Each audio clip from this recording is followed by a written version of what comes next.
मुंबईच्या वरळी कोळीवाड्यात रात्री उशिरा दोनदा वीज पुरवठा खंडित झाल्याची माहिती।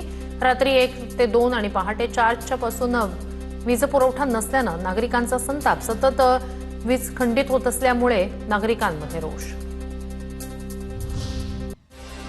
मुंबईतील 835 बांधकामांना स्टॉप वर्क नोटीस। 3000हून अधिक ठिकाणी झाडाझडती। 977 साइट्सना कारणे दाखवा नोटीस।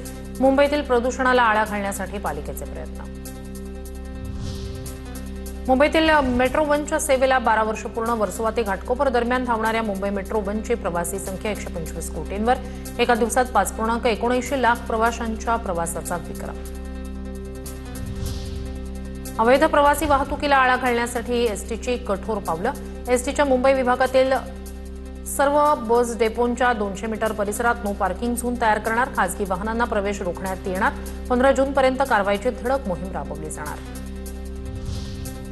गोरेगाव पश्चिमेकडील मृणालताई गोरे विस्तारित उड्डाणपुलाचं लोकार्पण झाल्यानंतर पूल वादात। उड्डाणपुलाचं काम निकृष्ट दर्जाचं झाल्याचा आदित्य ठाकरे यांचा आरोप। पुलाच्या कामाचे व्हिडिओ व्हायरल। मुंबईच्या कुर्ला दक्षिण भागातील 90 फीट रोडवर 1200 मिलीमीटरची जलवाहिनी फुटली। कालपासून पाणी पुरवठा ठप्प झाल्यानं नागरिकांचे हाल। जलवाहिनी दुरुस्तीचं काम युद्धपातळीवर सुरू। आज उशिरानं आणि कमी दाबानं पाणी पुरवठा होणार, महापालिकेची माहिती। पालघर शहरातील धोकादायक आणि जीर्ण इमारतींचा प्रश्न गंभीर। पालघर नगर परिषदेची शहरातील तब्बल 109 धोकादायक इमारतींना नोटीस। या 54 अतिधोकादायक तर 44 धोकादायक इमारतींचा समावेश। पालघरच्या सफाळेमध्ये अनधिकृत गौण खनिजाची वाहतूक करणाऱ्या डंपर चालकांची दादागिरी।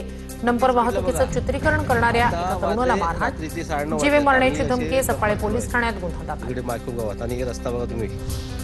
नवी मुंबईच्या उल्वे परिसरात रिमझिम पाऊस। उकाड्यापासून हैराण नागरिकांना दिलासा।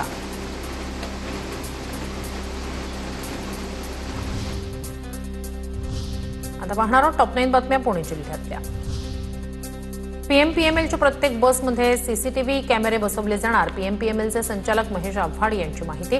नागरिकांच्या तक्रारी, अपघाताचं निराकरण यांचं नेमकं कारण शोधण्यासाठीच बसवले जाणार कॅमेरे।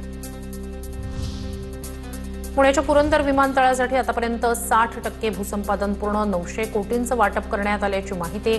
तर 10 जून भूसंपादनाची अंतिम मुदत। पुणे महापालिकेची पाणी पुरवठ्याबाबत तातडीची बैठक। शहराला दिवसाआड पाणी पुरवठा करण्याच्या चर्चेवर आज निर्णय। धरणांमध्ये कमी पाणीसाठा असल्यानं पाणी कपातीबाबत निर्णय होणार।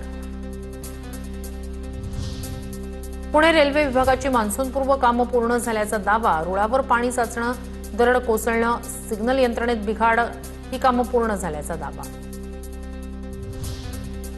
पुणे शहरात वेगवेगळ्या 7 सायबर चोरीच्या घटना। यातून पुणेकरांचं 1,31,00,000 लुटण्यात आल्याची माहिती।